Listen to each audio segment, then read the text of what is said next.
আসসালামু আলাইকুম প্রিয় দর্শক, গত দুদিন ধরে একটা বিষয় নিয়ে বেশ আলোচনা হচ্ছে এবং আমি বেশ আগ্রহ নিয়ে কৌতূহল নিয়ে অপেক্ষা করছিলাম যে এটা নিয়ে কেউ কোনো কথা বলেন কি না।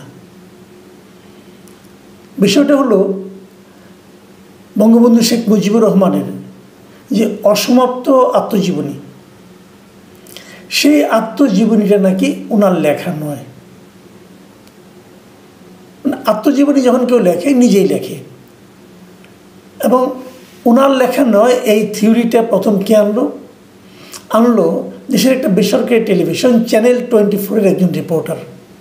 চ্যানেল 24-এ এ নিয়ে একটা প্রতিবেদন প্রচারিত হলো। প্রায় 3 মিনিট 21 সেকেন্ডের প্রতিবেদনটা যিনি করেছেন, রিপোর্টারের নাম হলো মাসুদুর রহমান। ওনার সঙ্গে আমার ব্যক্তিগত পরিচয় নেই। তো উনি এই রিপোর্টটা করেছেন কার বরাত দিয়ে? উনি বরাত দিয়েছেন এসবির, মানে স্পেশাল ব্রাঞ্চ যেটা আছে পুলিশের, তাদের বিভিন্ন নথি ঘেটে এই জিনিসটা উনি করেছেন বলে দাবি করেছেন। এবং সেখানে উনি কী দাবি করেছেন যে এই পুরো আত্মজীবনীটা আসলে লিখেছেন পুলিশের সাবেক আইজিপি জাবেদ পাটোয়ারি, এবং এটা লেখার বিনিময়ে জাবেদ পাটোয়ারি পরবর্তী সময়ে আইজিপি পদে প্রমোশন পেয়েছেন, তাকে আইজিপি বানানো হয়েছিল। মানে এই কাজে শেখ হাসিনা, মানে তৎকালীন প্রধানমন্ত্রী, এতই খুশি হয়েছিলেন যে তিনি পরবর্তী সময়ে আইজিপি হয়েছিলেন। বইটা প্রকাশিত হয়েছিল 2012 সালে, এবং 12 সালে প্রকাশিত হওয়ার পর বইটা অনেকে কিনেছেন, আমিও কিনেছি এবং বইটা আমি পড়েছি। তো আমার কাছে এই রিপোর্টটা দেখে আমি কিন্তু একটু হতবাক হয়ে গিয়েছিলাম, কারণ আমি হয়তো খুব মেধাবী লোক নই, কিন্তু আমি পাঠক হিসেবে বেশ ভালো, আমি এটা নিজেকে দাবি করি। আমি আসলে প্রচুর পড়াশোনা করার চেষ্টা করি, বইটাই পড়ি এবং খুব মন দিয়ে পড়ার চেষ্টা করি। এই বইটা আমি খুব সিরিয়াসলি পড়েছি এবং আমার বিভিন্ন অনেকের আছে না, কেউ উপন্যাস পড়ে, কেউ প্রবন্ধ পড়ে, কেউ নাটক, অনেক কিছু পড়ে। আমার সবচেয়ে প্রিয় সাবজেক্ট হলো জীবনী এবং আত্মজীবনী। আমি এটা খুব মন দিয়ে পড়ি এবং পেলেই পড়ি, পড়ার চান্স পেলে আমি এটা ছাড়ি না। কারণ আমি মনে করি আত্মজীবনী অথবা জীবনীতে হয় কি, ওই সময়টা উঠে আসে, ওই সময়ের পারিপার্শ্বিকতা জানা যায়, ওই সময়ে যে সমস্ত লোক সমাজে ছিল তাদের সম্পর্কে জানা যায়। কাজেই এটা হলো সবচেয়ে কঠিন একটা শাখা আমার কাছে। এখানে কোনো কল্পনার কোনো জায়গা নেই। কারণ আপনি একটা জিনিস, আপনি একটা উপন্যাস লিখলেন, উপন্যাস আপনি যা তা বলেন, কোনো সমস্যা নেই, কেউ কিন্তু প্রতিবাদ করতে আসবে না যে না এই ঘটনাটা ঠিক না, কারণ পুরো ঘটনাটাই তো কাল্পনিক। কিন্তু আত্মজীবনী এবং জীবনীতে কী হয়, অনেকগুলি ঘটনা থাকে, সেই ঘটনাগুলি আবার ইতিহাসের অংশও থাকে। কাজে আপনি যা তা বলে কিন্তু পার পাবেন না, এটা খুব একটা জটিল কাজ। একমাত্র যিনি এটা লেখেন, যদি কেউ নিজের জীবনী লেখে, তখন ওনার জন্য সবচেয়ে সহজ কাজ, কারণ উনি যা দেখছে তাই তো লিখছে। তো আমি এটা পড়েছি ভাই, এবং আমার এটা পড়ে কখনোই মনে হয় নাই যে এটা অন্য কেউ লিখে দিয়েছে, আমার কাছে মনে হয় না। তবে জীবনী এবং আত্মজীবনী এটা কিন্তু অন্যের লিখে দেওয়ার নিয়ম আছে, মানে সারা দুনিয়াতেই আছে। এই যে ক্লিন্টনের জীবনী বলেন, ডেভিড বেকহ্যামের জীবনী বলেন, দেখবেন ওখানে লেখা থাকে কো রাইটার বলতে একটা শব্দই আছে। এটা কিন্তু ঘোস্ট রাইটারের কথা বলছি না, আমি কো রাইটারের কথা বলছি। এরকম কো রাইটারের নিয়ম আছে, উনি বলে যান, আরেকজন লেখেন। নেলসন ম্যান্ডেলার জীবনে কিন্তু অন্য একজন লোক লিখেছেন। তো এরকম ব্যবস্থা আছে, কিন্তু এই বইটাতে সেরকম কোনো কথা নাই। এই বইটা নেওয়া হয়েছে উনি যখন 1966 সালে জেলখানায় গিয়েছিলেন। জেলখানায় যাওয়ার পর 66 থেকে 69 পর্যন্ত, মানে 3 বছর মতো উনি জেলে ছিলেন। এই সময়ে উনি এটা লেখেন এবং 67 সাল থেকে লেখা শুরু করেন, এবং এই সময় লেখা শুরু করলে উনি কিন্তু এটাকে শেষ করেননি। মানে ওনার পুরো জীবনের কিন্তু এখানে নাই, এখানে আছে কেবল 1955 সাল পর্যন্ত। উনি 55 সাল পর্যন্ত বিভিন্ন খাতায় লিখেছিলেন। এরকম 4টা খাতা থেকে এই বইটা লেখা হয়েছে বলে এই বইয়ের ভূমিকায় ওনার কন্যা শেখ হাসিনা, মানে তৎকালীন প্রধানমন্ত্রী, উনি দাবি করেছেন যে ওনার কাছে এই 4টা খাতা আসছে, এবং এটা দেখেই উনি লিখেছেন।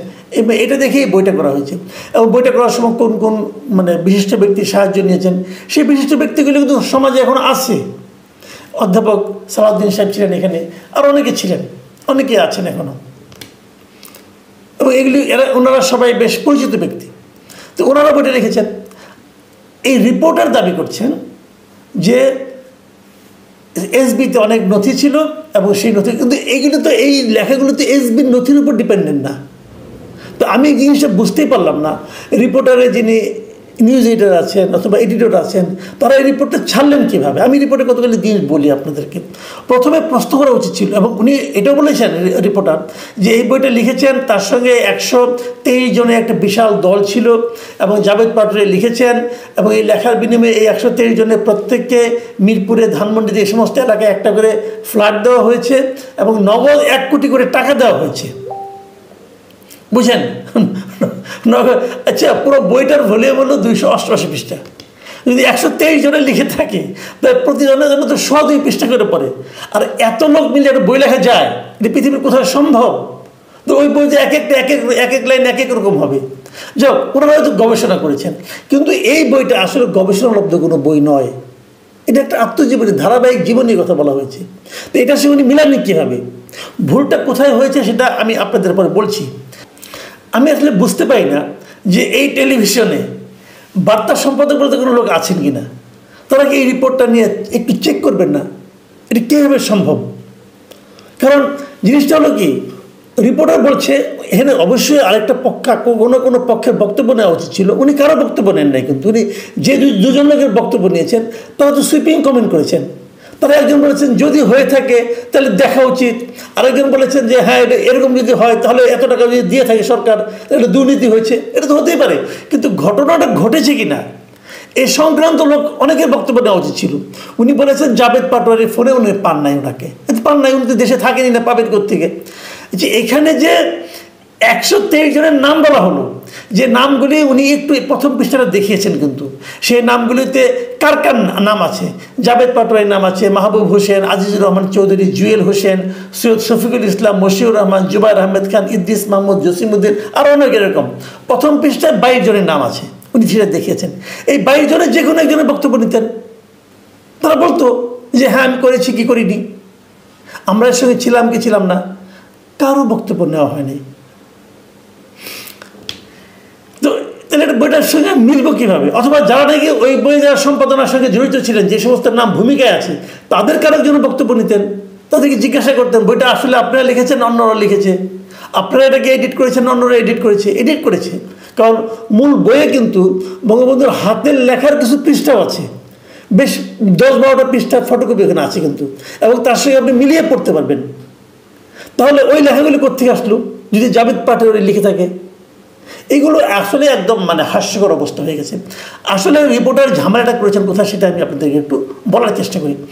আসলে এসবির থেকে সাপোর্ট নিয়ে, এসবির গোপন নথি নিয়ে বঙ্গবন্ধু সংক্রান্ত একটা বই কিন্তু বাজারে এসেছিল। আমাদের এই রিপোর্টার ব্যাপারটা বোধহয় জানেন না, অথবা জেনে থাকলেও চেপে গেছেন, আমি জানি না কী হয়েছে। সেই বইটার নাম কি? সেই বইটার নাম হলো secret documents of intelligence branch on father of nation Bangabandhu Sheikh Mujibur Rahman. এই নামে একটা বই কিন্তু 2018 সালে প্রকাশ করা হয়েছে। একটা বই না, এটা 14 খণ্ডের বই, 14 খণ্ডের একটা সিরিজ। প্রথম খণ্ডটা প্রকাশিত হয় 2018 সালে। এটা প্রকাশ করে হাক্কানি পাবলিশার্স, এবং এটা বইটা ছিল ইংরেজিতে। এই বইটাতে কী হয়েছিল? এই বইটাতে ছিল এটা যে 1948 সাল থেকে 1971 সাল পর্যন্ত বঙ্গবন্ধু শেখ মুজিবুর রহমানের বিভিন্ন কর্মকাণ্ডের বিষয়ে সেই সময়ের স্পেশাল ব্রাঞ্চ যে রিপোর্টগুলি করেছিল। বঙ্গবন্ধু আজকে এখান থেকে ওখানে গেলেন, 48 সাল থেকে কিন্তু বঙ্গবন্ধু শেখ মুজিবুর রহমান এই দেশের রাজনীতিতে একজন প্রাসঙ্গিক ব্যক্তি। ওনার কর্মকাণ্ড পাকিস্তান সরকার খেয়াল করত, নজরদারিতে রাখত। সেই নজরদারিতে উনি কখন কোথায় কোথায় কোথায় গিয়েছেন সবগুলো, আরও অনেক লিডার ছিল, সবারটাই ছিল, কিন্তু পার্টিকুলারলি উনি কোথায় কোথায় কোথায় কোথায় গিয়েছেন সেগুলো নজরদারির মধ্যে রাখার জন্য স্পেশাল ব্রাঞ্চের পক্ষ থেকে বিভিন্ন রকম রিপোর্ট পাঠানো হতো। সেই রিপোর্টগুলো, অনেক রিপোর্ট তো অনেকের সম্মত রিপোর্ট আছে, অনেকের মাঝখান থেকে ওনারটাকে আলাদা করার জন্য তৎকালীন এসবি একটা টিম করে। সেই টিমে এই লোকগুলি ছিল যে 123 জনের কথা বলা হচ্ছে। তো এরা সবাই ছিল, থাকার পর তারা সেইগুলি মিলে মিলে খুঁজে খুঁজে খুঁজে বের করেছে, আর্কাইভ থেকে খুঁজে খুঁজে বের করেছে।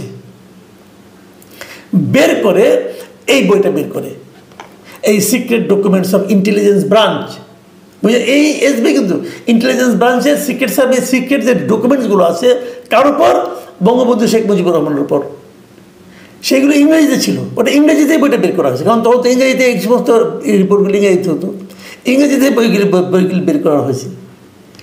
সেই বইয়ের সঙ্গে আমাদের এই রিপোর্টার সাহেব ওনার আত্মজীবনীকে গুলিয়ে ফেলেছেন।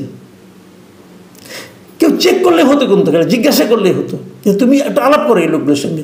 এই 123 জনের মধ্যে যে কোনো একজনকে ফোন করলে কিন্তু তারা বলে দিতেন এটা আত্মজীবনীর জন্য তারা কাজ করেন নাই, তারা কাজ করেছেন ওই বইটার জন্য, যে বইটার লেখক শেখ মুজিবুর রহমান নন, যে বইটা এটা ডকুমেন্টসগুলো। এই হচ্ছে আমাদের সাংবাদিকতা। ভেরি ইন্টারেস্টিং কোনটা বলি আপনাকে, এই জিনিসটা প্রচারিত হওয়ার পর সঙ্গে সঙ্গে দুদক ক্ষিপ্ত হয়ে গেল, দুদক জেগে উঠলো, দুদক আর কোনো কাজ করে না। এই সমস্ত ঘটনা যখন জানে তখন তারা ক্ষিপ্ত হয়ে যায়, এবং তারা তার পরের দিনে তারা প্রেস কনফারেন্স করলো, করে বললো যে এটা নিয়ে আমরা এখন তদন্ত করব, ঘটনাটা কীভাবে কী হয়েছে দেখতে হবে, ওই 123 জনকে আসলেই অত টাকা দেওয়া হয়েছে কিনা। বিশাল কর্মযজ্ঞ শুরু হয়ে গেল দেশে। আর যারা নাকি বঙ্গবন্ধু শেখ মুজিবকে ছোট করে দেখাতে চান, তারা যেন হাতে আকাশের চাঁদ পেলেন, বলা শুরু করলেন এই লোকটা লিখতেই জানে না, কোথেকে আত্মজীবনী, তার বাবাকে মহৎ করার জন্য শেখ হাসিনা এগুলো করেছে। হ্যাঁ, তার বাবাকে মহৎ করে অনেক বড় করে দেখার জন্য শেখ হাসিনা অনেক কাজ করেছে, কোনো সন্দেহ নাই, সেগুলো নিয়ে আমরা সমালোচনা করতে পারবো, সমস্যা নাই কেন। কিন্তু যে ঘটনা ঘটেনি সেটাকে ঘটনা হিসেবে দেখানোর জন্য কেন এই পায় তারা? আমরা কিন্তু এই সমাজে অনেক কিছু দেখি, আমাদের বিশেষ করে ব্যবসায়ীদের মধ্যে এই প্রবণতাটা আমরা খুব দেখি। একটা ব্যবসায়িক গোষ্ঠী করে কি, যখন যে ক্ষমতায় থাকি তাকে খুশি করার জন্য নানা কিছু করেন। যখন শেখ হাসিনা ক্ষমতায় ছিলেন সব ব্যবসায়ীরা তাকে যে বলতো যে আপনি সারা পৃথিবী চলবে না, আপনার সঙ্গে আছি, জীবনে আছি, মরণে আছি, আপনার সঙ্গে প্রথমে আপনি, দ্বিতীয় আপনি, তৃতীয় আপনি, সব বলতো। তারা এখন এই সরকারের কাছে অথবা আগামী সরকারের কাছে নিজের আনুগত্য প্রকাশ করার জন্য লজ্জা শরমের মাথা খেয়ে এখন আবার আগের সরকারের কর্মকাণ্ডকে মন্দ করে দেখানোর জন্য নানা রকম পায়তারা করছে। ভাই, ভালো করে দেখানোর দরকার কি, মন্দ করে দেখানোর চেষ্টা করার দরকার কি? সাংবাদিকতা ওনাদের সবারই আবার বিভিন্ন রকম মিডিয়া হাউস আছে, তো মিডিয়া হাউসগুলোকে মিডিয়া হাউসের মতো চলতে দেন। আপনি ব্যবসায়িক 2 নম্বর কাজের জন্য মিডিয়াকে ব্যবহার করেন কেন? এরকম অনৈতিক কাজকর্ম, এটা কিন্তু মিডিয়ার জন্য উপকারী না এবং সাংবাদিকদের জন্য উপকারী না। এই যে মাসুদুর রহমান, আপনি ভাবেন এই রিপোর্টে যখন প্রকৃতপক্ষে আলোচনা হবে, আর কেউ আলোচনা মুখে না করুন ভাই, যারা জেনুইন সাংবাদিক তারা তো এটা বুঝবে। তো কী হলো, ওনাকে তো আপনারা ই করে দিলেন, একটা গোত্রের মধ্যে ফেলে দিলেন। এই কাজটা কি ভালো করলেন বলেন? আর আমি মাসুদুর রহমানকে বলবো, ভাই আপনারা তো রিপোর্টিং করেন, একটু বুঝে নেন, একটু দেখুন যে আসলে ঘটনাটা কী, একটু চেক করেন, ক্রস চেক করেন। রিপোর্টিং কিন্তু ক্রস চেক করা, ক্রস এবং চেক এবং ক্রস চেক করার তো একটা বেসিক ব্যাপার, এটা করেন। খুবই দুঃখজনক এবং এরকম হয় বলেই কিন্তু এই বিষয়টা নিয়ে আজকে আমি খুব আমাদের প্রবীণ সাংবাদিক আশাদ মাহমুদের সঙ্গে কথা বলছিলাম। আশাদ মাহমুদ আন্তর্জাতিক পর্যায়েও খুব বিখ্যাত, গার্ডিয়ানের সাংবাদিক ছিলেন, নিউ ইয়র্ক টাইমসের সাংবাদিক ছিলেন। উনি খুবই দুঃখ করে বললেন যে মাসুদ দেখেন সাংবাদিকতাটা কোথায় নেমে গেছে আমাদের। তো ওনাদের মতো সিনিয়রদেরকে এই দুঃখ দেওয়ার আমাদেরকে অধিকার আছে? আর যারা বঙ্গবন্ধুকে ভালোবাসেন তাদের কাছে নিজেদের পেশাকে হাস্যকর করে তোলার কি প্রয়োজন বলুন? প্রিয় দর্শক, এখন এ পর্যন্তই। আল্লাহ হাফেজ।